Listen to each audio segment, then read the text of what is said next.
Hello viewers, আসসালামু আলাইকুম। অন্য ধর্মে যারা আছেন তাদেরকে আন্তরিক অভিনন্দন। আশা করি ভালো আছেন। তো আজকের এই ভিডিওতে আমি আপনাদের কম্পিউটার বা ল্যাপটপে কীভাবে অন স্ক্রিন কিবোর্ড অন করতে হয় এর ফুল প্রসেসটা দেখিয়ে দেবো। তো অনেক সময় হয় কি আমাদের কম্পিউটারে যে কিবোর্ডটা কানেক্টেড থাকে সেটি নষ্ট হয়ে যায় বা কাজ করে না। তো আপনারা চাইলে আপনাদের কম্পিউটার বা ল্যাপটপের যে ডিফল্টভাবে অন স্ক্রিন কিবোর্ডটা রয়েছে সেটি অন করে আপনাদের প্রয়োজনীয় কাজগুলো করতে পারেন। তো আপনি যদি আপনার কম্পিউটার বা ল্যাপটপের অন স্ক্রিন কিবোর্ড কীভাবে অন করতে হয় সেটি জানতে চান, তাহলে আজকে এই ভিডিওটি সম্পূর্ণ কন্টিনিউ করতে পারেন। ভিডিওটি শুরু করার আগে একটি ছোট্ট রিকোয়েস্ট, আপনি যদি এখনও পর্যন্ত আমার চ্যানেলটিকে সাবস্ক্রাইব না করে থাকেন তাহলে অবশ্যই ভিডিও নিচ থেকে লাল রঙের সাবস্ক্রাইব বাটনে ক্লিক করে সাবস্ক্রাইব করে ফেলুন এবং পাশে নোটিফিকেশন বেল আইকনে ক্লিক করে অল সিলেক্ট করে দিন পরবর্তী ভিডিও নোটিফিকেশন পাওয়ার জন্য। আর যারা অলরেডি সাবস্ক্রাইব করেছেন তাদেরকে অসংখ্য ধন্যবাদ।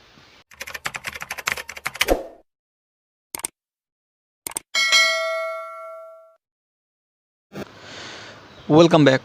কম্পিউটার বা ল্যাপটপে অন স্ক্রিন কিবোর্ড ইউজ করার জন্য অ্যাট ফার্স্ট আপনি আপনার কম্পিউটার বা ল্যাপটপের এই স্টার্ট মেনু থেকে সিটিং অপশনটা ওপেন করবেন।